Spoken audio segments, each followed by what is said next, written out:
totally psyched to be here today, to be a person in recovery. Do you believe me? Do you even believe me? Do you believe anybody's actually really psyched to be in recovery? Well, I am. I truly, truly am. And you can see these beautiful signs behind me, this lovely welcome sign and this lovely smile sign. And I want to assure you of something. When I was getting sober, I didn't want somebody to say welcome, and I didn't want to smile. I was not in a good place. I was not in a good mood. I did not have a good attitude. I was entering a very strange space in my life where the whole way I'd been behaving, the things I'd been doing, the people I'd been hanging with, the environments I found myself in just sucked at every level. It was so painful. And it was so painful that I finally had to face the reality that my choices in life are not working for me.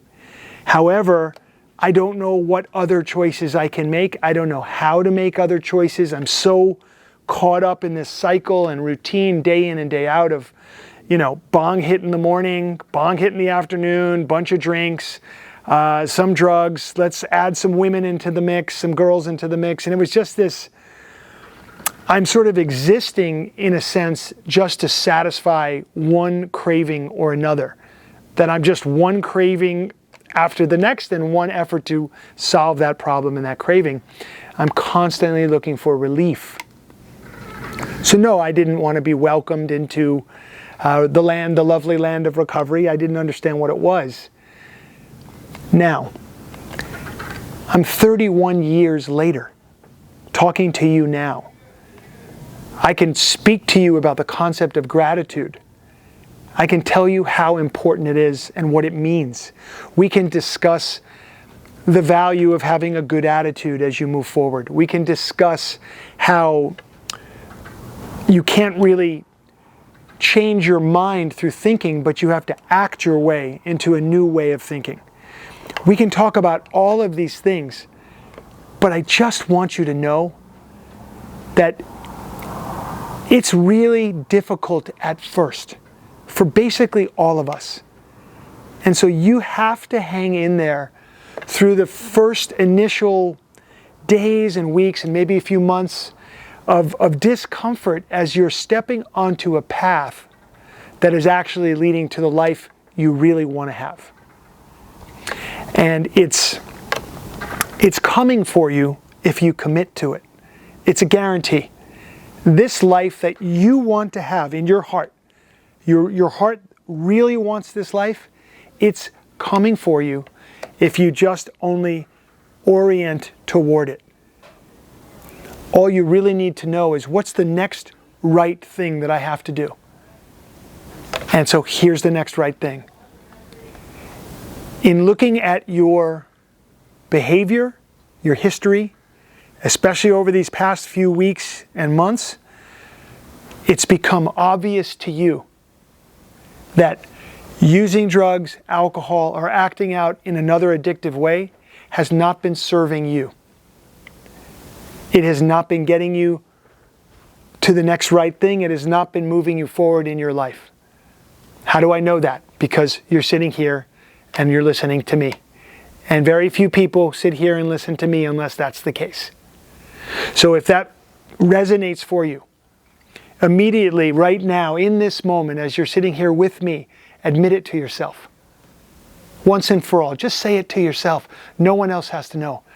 I'm not leading myself through my actions to my best life. I need another way. And I'm going to let go of this addictive substance or behavior from my life. I'm going to orient myself towards recovery. Recovery happens when we decide, number one, to go abstinent. And number two, we decide to get involved with other people who are in recovery. And we look for a program that we can follow, which helps to lead us from where we are to where we want to be. This is the next right thing for you. I want to be really clear. I'm not telling you what to do. I'm not telling you which program or who you ought to be with or, I'm really not telling you anything except I'm speaking my truth and hoping that it resonates with you, that I had come to this place. I call it a bottom. I came to my bottom, and all a bottom really is a moment where you're finally ready to tell the truth. And if this is that moment for you, then tell the truth. That my truth was, I don't know how to live. I don't know how to manifest the things that I'm really wanting in this life. And I'm starting to wonder if it's ever going to happen for me.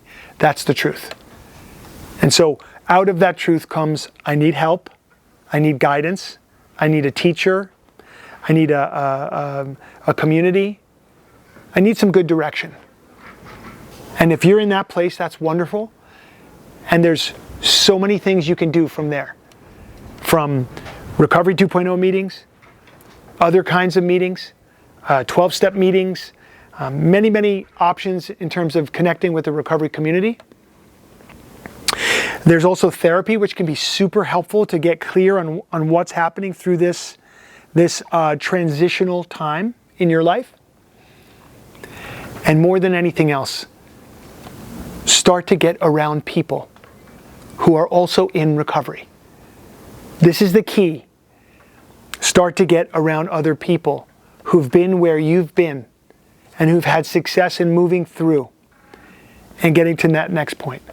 So as we can laugh together about the welcome and the smile behind me here, I'm guessing if you're at the beginning of this journey that you're going through something that feels like hell.